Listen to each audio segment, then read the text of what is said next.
আসসালামু আলাইকুম রহমতুল্লাহি ওয়া বারাকাতুহু। Good morning Jeddah.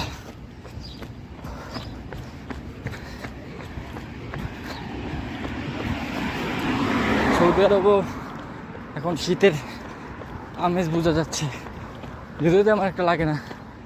জেদ্দাতে সকাল সকাল হালকা হালকা কুয়াশার ভাব আছে, সামান্য, খুবই কম।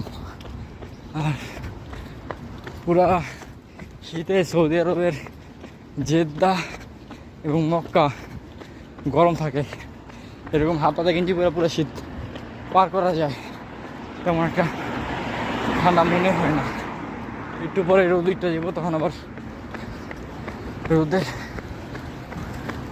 খুব চাপ থাকবো, তাপ বাড়বো আর কি। তাপ বাড়া বলতে কি 32 ডিগ্রি 33 ডিগ্রি।